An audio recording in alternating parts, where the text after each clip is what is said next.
When we talk about nightmares, we talk about horrific dreams that leave you feeling anxious and stressed when you wake up from them, that leave you in a full blown body sweat with a pounding heart when you come out of those dreams. But when it comes to narcissistic abuse, the meaning of having a nightmare changes.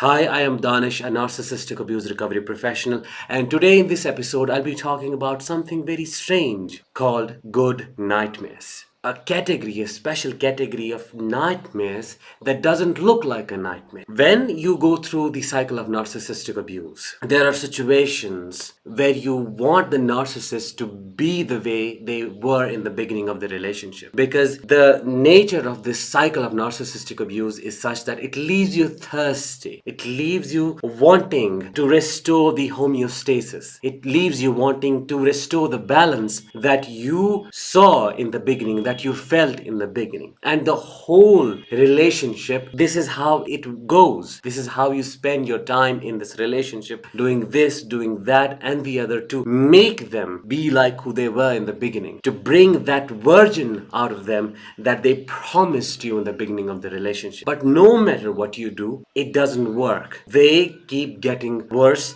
just as with time, as the time passes. And during all of this, you get heavily traumatized. This is what trauma looks like. Trauma doesn't only mean that you are verbally, physically, overtly abused, but trauma can be you trying to attempt to make this person look at the things that they're doing and look at the things that they need to take responsibility for, but nothing you do works. Nothing you say is heard. Nothing you do is seen. And you feel stuck. You feel an absolute feeling of helplessness. You feel broken because of abandonment, neglect, and isolation. And all of these traumas leave you injured deep down in your brain. And once you leave such a relationship, your brain replays these situations, especially those good memories or those situations where you were so desperate, so thirsty for that one drop of love, for them to just flip back into who they were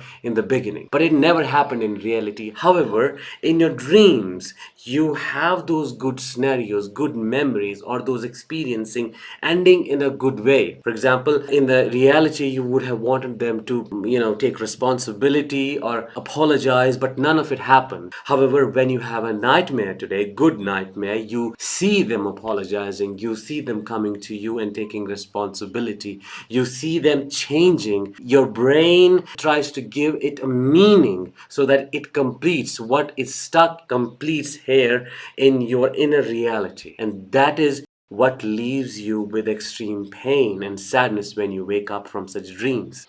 And these are what you call as good nightmares, because they do not look like nightmares. There is nothing bad happening. There is no one chasing you. You're not running away from anyone. All you're seeing is this person is doing, this narcissist is doing what they never did in reality, what they never chose to do, the responsibility they never took, the apology that never came from them, the change that you never saw. And you see that in your dreams. That leaves you feeling shattered when you wake up. As I work with people, this is one of the challenges that these people have, because most of them would ask me, if this is trauma, I should be having, different kinds of dreams. I should be seeing them chasing me or something really bad happening, but none of it is happening. All I am seeing on a repeat, in a loop, is the same scenario happening again and again in each dream, maybe with the same ending or a slightly different ending, but the ending is what never happened in reality. And when I wake up, I feel so sad. I feel in so much pain. And one of the reasons why you feel so much pain is because these dreams that you have, they are very vivid. Vivid to the level that you remember what you saw, what you felt, what you smelled, who was around you, what was the position of the door, what was the position of the curtain. Like, it's very vivid. I have also had people who would tell me, when I wake up from such a dream, I do not know whether this is reality, the time, the waking up time, or that was reality. My brain is truly confused if that is what happened, because I feel that way. The way I felt in that good nightmare and what I am feeling now, it feels unreal. And that is what makes a recovery after such a devastating experience complex, because most people experience things that are quite the opposite of what they should be experiencing as per what we know how trauma survivors experience their symptoms after going through such devastating experience. So if you are going through something like this, just understand that when and if you have these good nightmares and the moment you wake up, do not beat yourself up for one having such nightmares, because this is something that is beyond your control. And second, try to understand that it is your brain that is trying to give a meaning to the absolute meaninglessness that you were exposed to. Your brain is trying to bring you out of that helpless feeling that you felt always there. So try to have compassion towards yourself. And the third thing is, sit with the feeling. Just understand that this is an opportunity for you to process the pain and sadness, and understand that the way you saw it in the dream is the way it should have happened, and your brain is trying to replay it that way.